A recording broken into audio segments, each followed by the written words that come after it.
come sta proseguendo il vostro tour, come adesso Trieste? Beh, noi stiamo costruendo quindi il nostro programma che presenteremo alle elezioni comunali in maniera partecipata con tutte le difficoltà. Noi vogliamo appunto costruire in maniera partecipata, ma chiaramente questo periodo di lockdown ci sta in parte frenando, ma con grande creatività stiamo continuando a fare dei gruppi di lavoro via web, anche costruendo in maniera, utilizzando delle tecniche che abbiamo preso dalle scienze sociali, per esempio il metodo del backcasting o la ruota di futuro, costruendo in maniera partecipata anche attraverso delle lavagne virtuali con dei gruppi di lavoro nel nostro programma sulle vari temi: sociale, ambiente,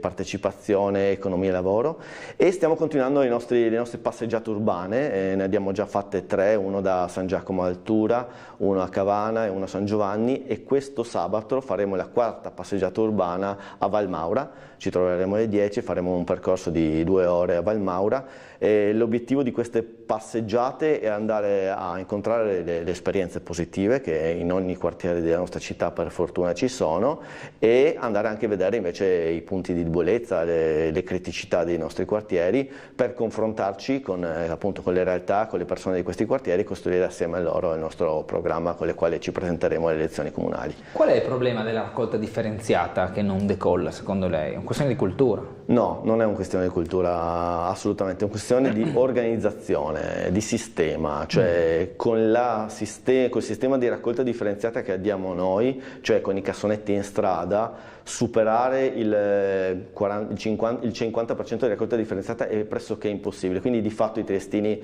che attualmente Trieste ha una bassissima raccolta differenziata, solamente il 45% dei nostri rifiuti vengono differenziati, gli altri invece purtroppo vengono bruciati,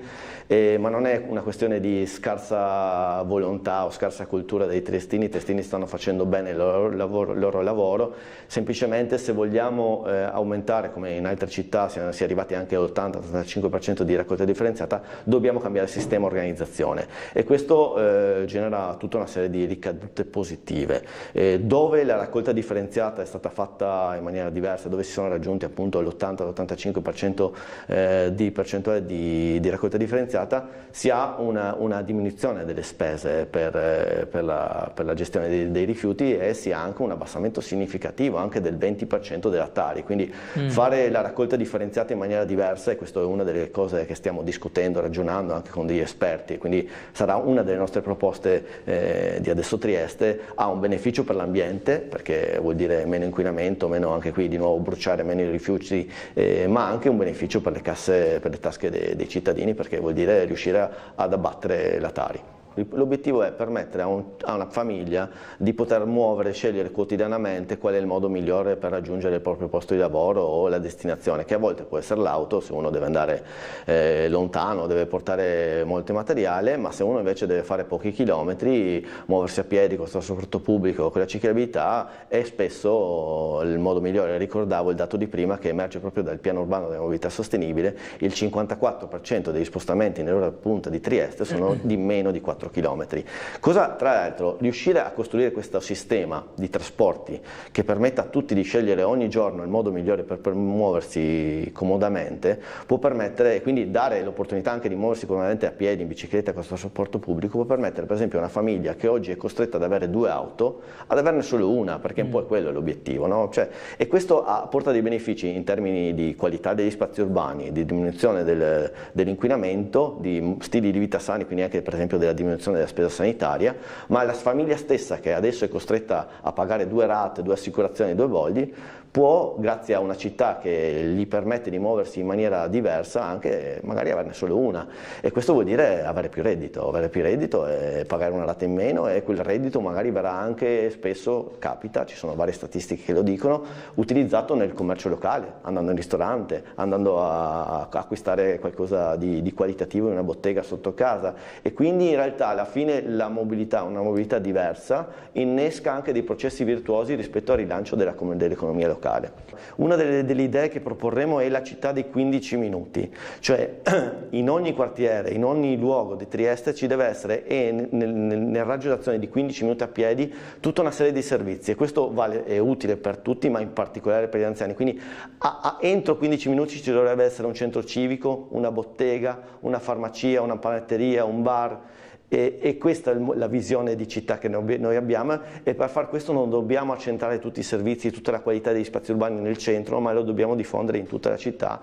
a partire dalle periferie che negli ultimi anni sono state troppo spesso da una parte dimenticate e si sono svuotate dei luoghi, del loro significato sociale, economico, commerciale. E l'altro aspetto è quello delle rive. Sicuramente le rive nella nostra visione di città dovevano essere liberate dalle auto. Lo spazio attualmente lungo il mare utilizzato come parcheggio a cielo aperto, quello che è uno dei luoghi più belli, più preziosi della nostra città, non è sicuramente utilizzato in maniera efficace e efficiente. Dovrebbe essere dal nostro punto di vista un lungo parco lineare verde. Costruire spazi urbani di qualità come quelli che stiamo vedendo, vuol dire anche attirare investimenti. Certo. Cioè, se noi immaginiamo quello che la Giunta di Piazza sta realizzando in Portovecchio dal punto di vista della mobilità, cioè 5 mega parcheggi, rotonde, una superstrada a 4 corsie che attraversa il Portovecchio, cioè noi abbiamo uno spazio, mentre come stiamo vedendo le città di Champs-Élysées, che erano arterie di traffico, vengono pedonalizzate, noi avevamo uno spazio integro, libero dal traffico, e in maniera assolutamente sbagliata la Giunta di Piazza ha costruito, ha strutturato delle linee guida urbanistiche per il Portovecchio che sembrano disegnate negli anni 70, cioè noi avevamo l'opportunità di non dover guardare al passato ma costruire direttamente per il Portovecchio una visione di questo tipo, sia nella provincia di Trieste sia anche nella valle del Vipacco in Slovenia ci sono delle reti ferroviarie. Ripeto, questo secondo è il grosso, è la netta differenza tra la proposta dell'Eurovia della Giunta di Piazza, che nasce a Opicina e muore, finisce e non ha nessun altro sbocco al Molo Quarto. Invece le nostre due proposte di tram urbano hanno la qualità di innescarsi su quella rete di ferro che già esiste sia nella provincia di Trieste sia in Slovenia, e che ci può permettere di realizzare un'infrastruttura con dei tram treno. I tram treno sono dei tram che viaggiano sia sulla rete ferroviaria sia sulla rete urbana dei tram, e quindi uno si può ipotizzare con questa visione di mobilità un tram treno che parte da Trieste Airport e arriva fino a Muggia.